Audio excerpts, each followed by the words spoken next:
Welcome back to the Lost Artistry Lash channel. I'm Caitlin Elford and I am going to walk you through my volume textured lash fill today. I'm really excited to share this with you guys as we've been asked tons of questions about this particular textured lash style. Questions like, how do you fill them? Do they last as long as other sets? And what particular diameter lashes should be used for a textured lash set like this, as well as mapping ideas. So to firstly start off, if you have not yet subscribed to our YouTube channel, definitely go ahead, click that subscribe button, like, and ring the bell so that you can always be notified when we post brand new content. To get started, let me just show you a fill that I did on Rebecca last time.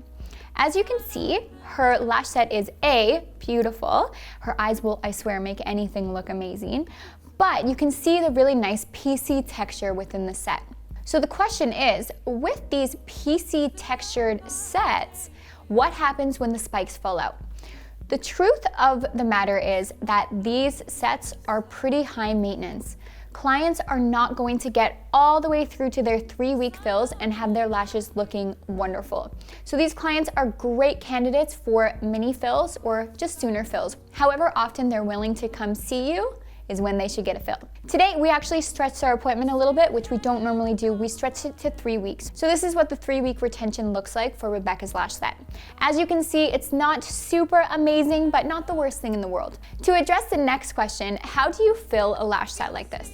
So again, it is high maintenance, but for these lash sets, you really want to have your mapping planned out.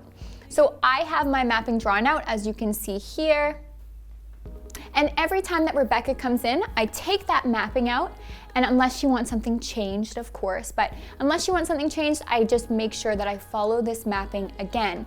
Now the trick is, if the lashes in certain areas, say the spikes in particular, are pretty grown out, you're gonna wanna remove those. Reason why is because that spike, if it has an extra millimeter or two, it's gonna sit much higher and make the eyes look imbalanced. And now to address the question of how do I achieve the spikes? So I'm not going to get into a tutorial today because we have other tutorials on our YouTube and our Instagram TV. So if you're looking to see that video and that tutorial, you can definitely find it under Wet Lash Tutorial by Lost Artistry Lash, again on YouTube or Instagram. So you can make a full set out of this wet lash tutorial, or you can use this wet lash method to create peaks or spikes within any lash set, which is exactly what I've done today. So for my peaks, or my wet lashes, I worked with lengths 9 to 14 millimeters for those spikes, working with a squirrel mapping, which I'll show you right here. So this wet lash tutorial can definitely be used for a full set, but in this particular case, I just used it for the spikes or peaks that create this really textured effect.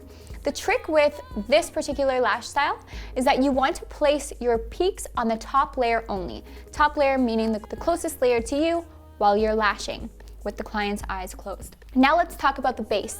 So I already said I worked with 0.03 diameter lashes for the spikes, but when working with the base, I worked with, for this particular set, 0.10 in 2 to 3D volume only. She did have some 0.07 diameter volume fans left in there, that's totally fine. Mixing diameters and dimensions within any set is absolutely fine. And when I was working with the shape, again, I worked with actually a cat eye, but very large sections for her. And I worked from lengths 7 to lengths 10 for the shape. And I didn't focus too much on layering. I just put a consistent mapping all the way across. So you can see in my mapping here, the 10 millimeter section, all 3 of her layers had 10 millimeter on it. So I wasn't focusing too much on layers outside of placing the spikes on that top layer.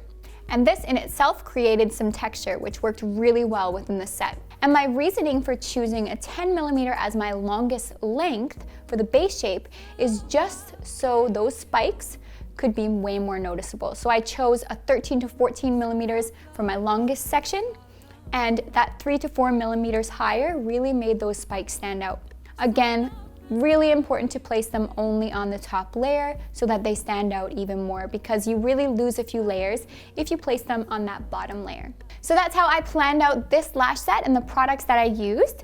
And I know a lot of you guys are gonna be asking, because people seem to love this, but What is this lash ring and why am I moving my hand around like crazy and nothing's happening? It's not spilling. So this is our brand new Lost Artistry Lash ring, and it is spill resistant, which is the coolest thing ever. So if you were gonna ask that, that is the answer. And without further ado, let's get into our set. And by all means, if you have any questions about this set or anything else within this video, comment below. Thanks so much for watching.